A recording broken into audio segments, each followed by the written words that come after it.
खून गरीब का पीने में, तो राम मंदिर या बाबरी का पक्ष नहीं मैं लाई हूँ। घायल भारत चीख रहा है, चीख सुनाने आई हूँ। परम आदरणीय सभापति महोदय और रिस्पेक्टेड टीचर्स एवं उपस्थित मेरे प्यारे साथियों, मैं योगेश्वरी केंद्रीय विद्यालय मानेसर आज 15 अगस्त को अपने विचार प्रस्तुत करूंगी। महोदय, दर्द हद से तब गुजरने लगता है जब मेरी आंखों के सामने ताज, पुलवामा, छत्तीसगढ़ में शहीद हुए जवानों के शत विषद अंजलि शरीर के टुकड़े, रेत के टीलों से ऊपर जाती लाशों के ढेर और कश्मीर की खून से सनी लाल रंग की सड़कों के दृश्य सामने आते हैं। उस पर मेरे कुछ देशवासियों को कहना ये कि मानवाधिकारों की पालना करते हुए देश से उग्रवाद और आतंकवाद को समाप्त किया जा सकता है। महोदय, अब तो हमारा तिरंगा झंडा भी हमसे ये पूछने लगा है कि क्या बात है भारत, आजकल फहराने से ज्यादा मैं कफन में दफनाने की क्यों काम आ रहा हूँ। महोदय, हृदय तो उस दिन फट गया जब बूढ़ी माँ अपने बेटे के चिथड़ों को देखकर बोली कि साहब, आप तो धरती में एक इंच भी कम नहीं लेते,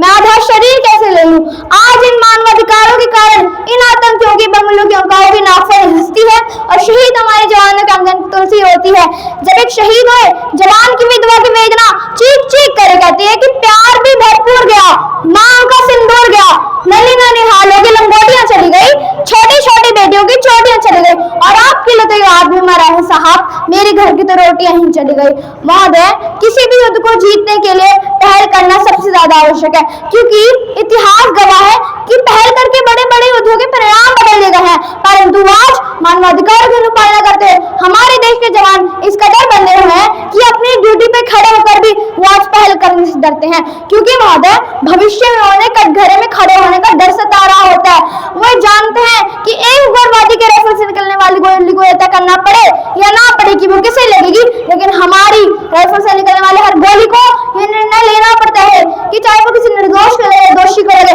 परंतु किसी निर्दोष को नहीं लगनी चाहिए। यदि ऐसा हुआ तो ना तो ये समाज हमें छोड़ेगा, ना ही तिल का ताड़ा बनाने वाली मीडिया हमें छोड़ेगी। और महोदय, किसी जवान को मानवाधिकार के तले दबाकर युद्ध के मैदान में छोड़ देना कोई वीरता नहीं, एक आत्महत्या है, क्योंकि महोदय फूल को श्रृंगार दो ये मुमकिन नहीं और एक वीर को झंकार दो ये मुमकिन नहीं। जो हाथ बांधे सेना के, ऐसे मानवाधिकार का पालन संभव नहीं। महोदय, आज हमारा देश निष्ठा के मार्ग पर चलते हुए भी इन आतंकवादियों, इन पत्थरबाजों से डरता है, क्योंकि वो जानता है कि एक उग्रवादी के राइफल से निकलने वाली गोली अगर